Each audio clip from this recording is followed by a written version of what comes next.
Hello viewers, আসসালামু আলাইকুম। সবাইকে জানাই ঈদের অগ্রিম শুভেচ্ছা। ঈদ মানেই খুশি, ঈদ মানেই আনন্দ। আর সেই আনন্দ উপভোগ করার জন্য গ্রামের উদ্দেশ্যে রওনা দিয়েছি। তো খুব কষ্ট করে বাসে উঠে অবশেষে চান্দুরা এসে পৌঁছালাম। চান্দুরা ফ্লাইওভার পার হয়ে বাস, আমি যে বাসে উঠেছি সেই বাসটি খুবই দ্রুত গতিতে চলছে। রাস্তা ফাঁকা ছিল, তাই সবাই ছুটছে যার যার নিজস্ব গন্তব্যের দিকে। তো আমিও আমার গ্রামের বাড়ির উদ্দেশ্যে রওনা দিলাম। অবশেষে যমুনা সেতুর টোল প্লাজার পাশে এসে টোল দিয়ে আবারও যমুনা সেতুর উপরে উঠে পড়লাম। তো বাস চলছে খুব দ্রুত গতিতে।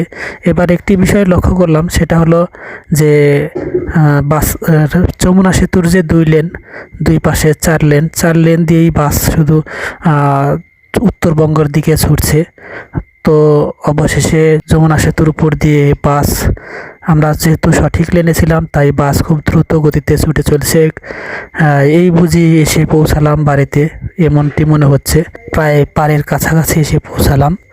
তো অবশেষে এসে পৌঁছালাম আমাদের প্রিয় সিরাজগঞ্জ শহর, সেই যেখানে ছোট থেকে বড় হয়েছি, সেই কড্ডার মোড়ে অনেক মানুষ, শুধু মানুষ আর মানুষ, যার যার নিজস্ব গন্তব্য দিকে ছুটে চলেছে।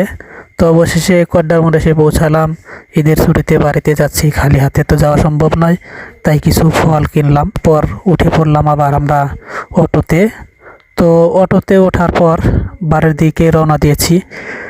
দেখতে পাচ্ছি সবাই নিজ নিজ গন্তব্যের দিকে বাড়িতে যাচ্ছে। তো অটোতে ওঠার পর অটো ছুটে চলেছে বাড়ির উদ্দেশ্যে। বাড়ির কাছাকাছি চলে এলাম। বাড়ির কাছাকাছি আসার পর আমাদের যে আলোকদিয়ার মোড়, গ্রামের বাড়ি আলোকদিয়ার মোড়, সেই আলোকদিয়ার মোড়ে এসে পৌঁছালাম। তো আলোকদিয়ার মোড় থেকে 2 মিনিট হেঁটে গেলেই আমার বাড়িতে 2 মিনিট হেঁটে যাওয়ার পর অবশেষে বাড়িতে এসে পৌঁছালাম। এই হচ্ছে আমার বাড়ি, এই হচ্ছে আমার নিজস্ব অর্থায়নে তৈরি করা ঘর। তো বাড়ির সামনেই রয়েছে আমার অনেকগুলো সুপারি গাছ রয়েছে, নারিকেল গাছ রয়েছে। বাড়িতে থাকি না যেহেতু, তাই তেমনটা পরিষ্কার নেই।